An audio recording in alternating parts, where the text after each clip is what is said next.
You'll never know if it's real or not. There's a bunch of Ronaldos right there, actually black too. Gosh, it's so overwhelming. It was. I was like going quick.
signature breakfast for the last 3 days.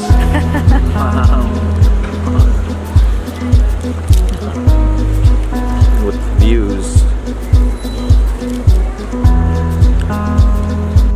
Day 3 of Barcelona. What are your thoughts about Barcelona?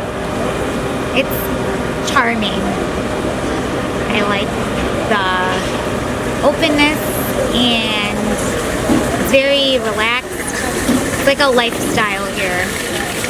Oh, where'd you get that from? I got that from our tour guide, Ann Millen.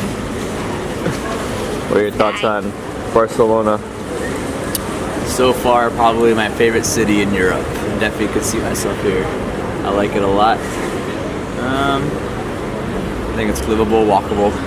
It's good. What's one thing you would tell someone they have to do in Barcelona? That they have to do. I would say, obviously the Sagrada Familia, but I actually liked the park wall, if I'm saying that right. But go early, because technically you don't need a ticket if you go like before 8 a.m. We got there, what, 7:45? And she was like, oh, this is the free area, and that was the park. So if you go early enough, you can see the sunrise, which we did, and you don't have to pay. So make it happen. What was your favorite? I surprisingly probably like the Gaudi house. It was a little bit expensive, but I kind of like architecture. It was cool. And then How much was it? it was 25 euros if you bought it online, and like 29 if you bought it at the door. And I think you have to check out the beachfront clubs. Yeah. Those are always fun. What's your I'll second favorite? that one. What's your favorite one? Shout out to Shoko, Contact his promoter, Victor. my boy Victor. Hit him up. Yeah. Shoko is good. So good that you can't sometimes remember all of it. What's your favorite dish in Barcelona? My favorite, patatas bravas. Patatas bravas. It was the same for you? Yeah, it's pretty good. I really liked them. So we also learned through this trip that Barcelona has the largest restaurants per capita. Yeah. Yeah. So lots to choose from. We had Indian food. Millen had street Indian food at Surya, which he said was really good. There's sushi. There's obviously tapas, Mexican food, Italian food. They had one of the best pizzas, I thought. Yeah. Gino's. Yeah. Yeah. Pizza was really good. NAP is really good pizza. Huge flatbreads. Yeah. And the street food by the beach, right? Oh, at the beachfront. At the beachfront, they have vendors, and the food was pretty good. We got pizza there for like €3, and it was delicious. 8 things of gelato. And get conned into eating multiple things of gelato, but it's worth it.